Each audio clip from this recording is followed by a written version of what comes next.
Hi guys, welcome to Robin Hood Diaries. Today, this evening, middle of the night or morning. I hope you're doing well. Um, as I previewed earlier, this is going to be about another television movie that I made. Uh, they were called Movies of the Week, MOWs, back in the 70s, 80s. They don't really do them at all anymore, I wouldn't imagine. I don't watch network television, but this was the thing. Movie of the Week. ABC had one, NBC had one, and it was literally a movie of the week. Usually, 2 hours, which cuts down by plenty with content, not filler. The advertising is the content, the show is the filler. Welcome to the world. Anyway, so this was the mid 70s, and all I remember about this movie is Kyle Richards screaming all the time. We'll get to that. Jane Alexander was a well-known actress at the time, but this was her kind of entrance into mainstream because then she went on to do I don't want to say legitimate films, but films like that could go to the Oscars. She may have even been nominated as a supporting. I could be right. Anyway, one of her first things, this is about autistic children. This is sort of like... For my neurodivergent brothers and sisters, this is kind of going to seem unusual. We all know what we know about the molasses foot dragging about neurodivergency over the past, I don't know, since we discovered it.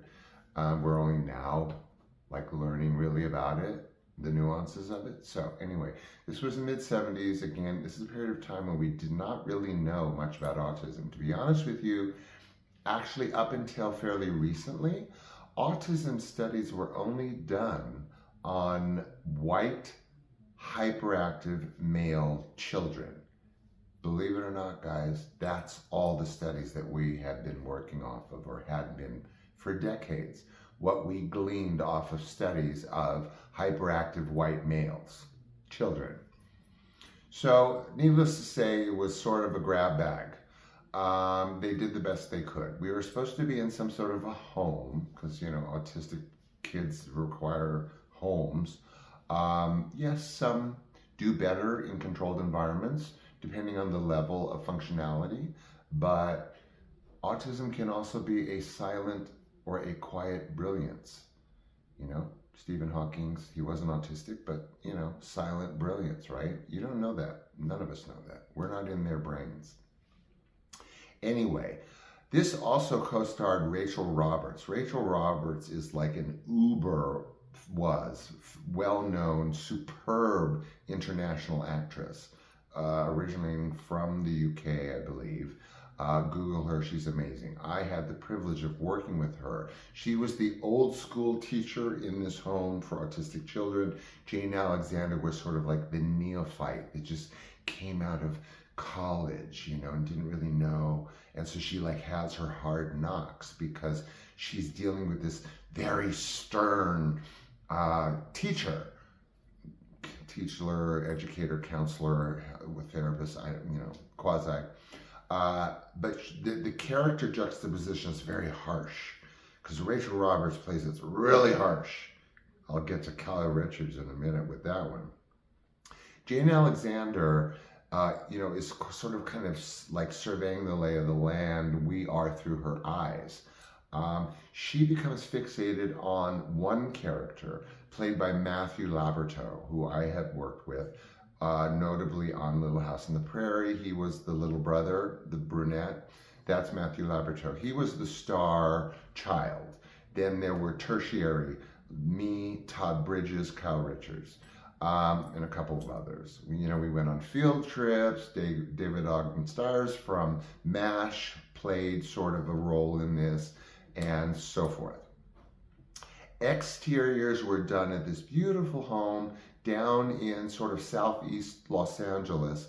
So it looked like this kind of picturesque, vintage home, nice and calm and pretty. But the interiors were shot in this ugly ass law school. I think it's like paralegal, vocational, but they called it a law school. It was this dinky place.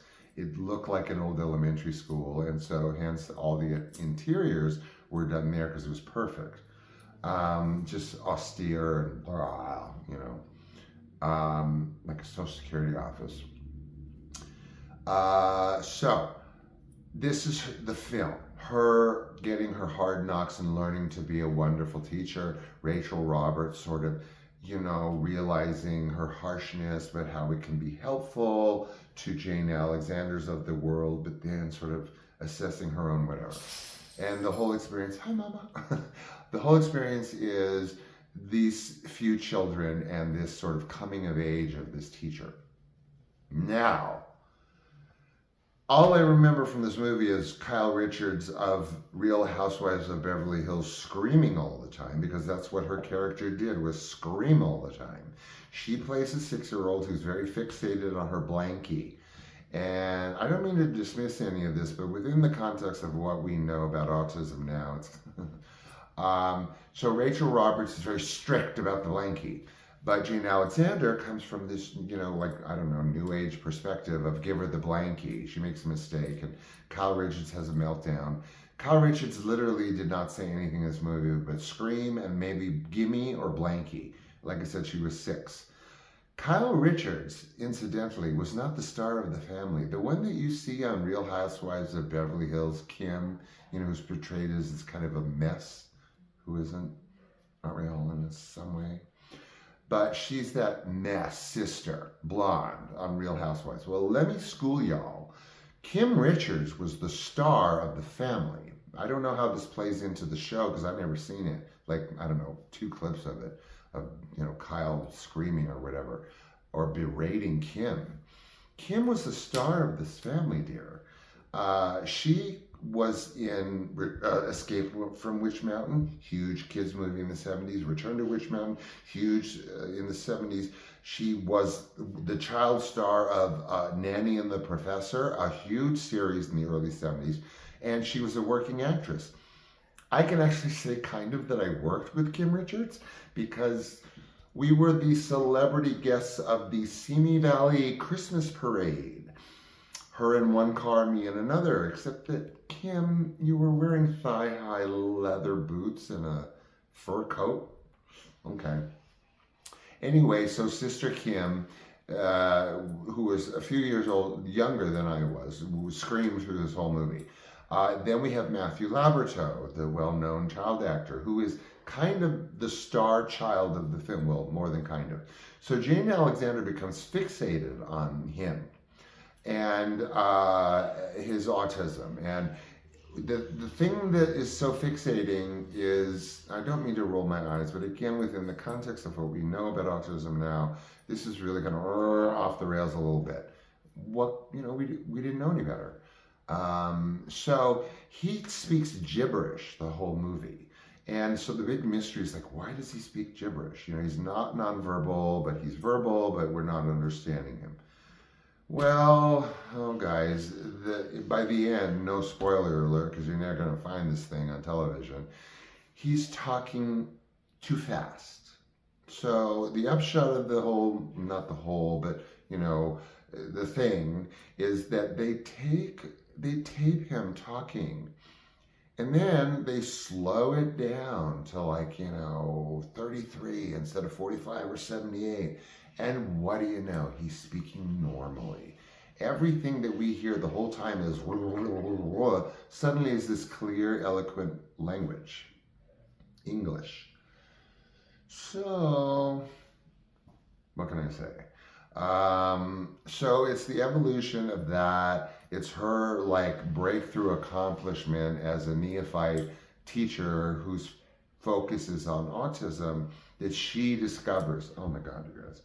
She discovers by playing the tape slower that, oh my God, he's just talking too fast. All these autistic, well, not all, but I'm making generalizations of where they were coming from. They're either rolling on a ball, or they're speaking backwards, or they're screaming for blankies. My character was a nonverbal, but not a, sort of an elevated or escalated sort of nonverbal category, for lack of a better word, just didn't speak. Other nonverbals, not that you're a noun, nonverbal persons with neurodivergency tend to remain stationary, or they stim, do the same thing over and over again. So anyway, Jane Alexander's son, actually Jason, not the other Jason Alexander, was also in the film, but he was kind of in the background, rolling back and forth on a ball. So again, Todd Bridges was in it. Todd and I had worked in a commercial together and something else together. So Todd and I actually knew each other. I knew all these kids because we were the handful of kids that worked in the 70s. Todd Bridges, me, Matthew Labyorteaux, Kim Richards, Lucy Dreyer. So that was kind of it, for the most part, except, like I said, I knew walking into it who Rachel Roberts was. I had seen Picnic at Hanging Rock. Yes, of course, we all know what a precocious little kid I was. Seeing Cries and Whispers at 7, Ingmar Bergman. Very, so I was, very enamored of Rachel Roberts, like watching everything she said and did and how she did and said it. So that was a perk. It was a calm set. It was a relatively long shoot. And I remember at lunch, all the kids were in a circle, and the Labyorteaux, Matthew and Patrick, who was also a little on Little House a little bit. I remember their mother being, at the time, I don't know, 70s, like absolutely berserk about no sugar. Like they could not have any single item of nutrition that had sugar in it. I don't know, I thought that was weird, like in 75. I don't know, maybe she was ahead of her time. Who knows? I don't remember seeing this when it came out, or usually you were just, of course, expected to see it on TV. There were no like screenings really for these movies of the week, because they were churned out every week, usually with a well-known person, and sometimes very good. It's a genre that I actually love, 70s movies of the week, because some of them are great, some of them are so bad they're great, and some of them are just bad but amusing or entertaining. So that's my amusing, entertaining sort of touch on quite a significantly serious and noteworthy and remarkable issue, and that is persons with neurodivergency or neurodivergent persons. So interestingly enough, I have some folks close to me who are neurodivergent, and my very, very good friend Clara Sturak, who we have had on a 6-degree separation chat interview on this show, is quite well acquainted. We had a whole show on that. What I'm thinking of doing is doing a riff on this show of kind of what we've talked about, and then do a 6-degree separation chat with her soon, so that we can sort of juxtapose kind of how it was portrayed so long ago and where we are 50 years later with neurodivergency and our understandings of it. So thank you for joining me. I hope I didn't go over, because I might not have to split this show in two tonight. That may be refreshing for some of you, since I tend to go on ad nauseum, as I am right now. So I'll let you go. Thank you for joining me. Yes, it's haircut day today, courtesy of Marathon Cuts on East Speedway in Tucson. Thank you. And thank you again, always, for joining me and tolerating my stories and sharing this time with me, which, of course, as I always tell you, means so very much to me. So I'll let you go. And you got more clips and previews and teasers coming up for tomorrow, and I got a good one lined up. So take care until then. I love and adore you for being here with me, and I don't know, go do everything I wouldn't do or would do or whatever. Okay, take care and bye.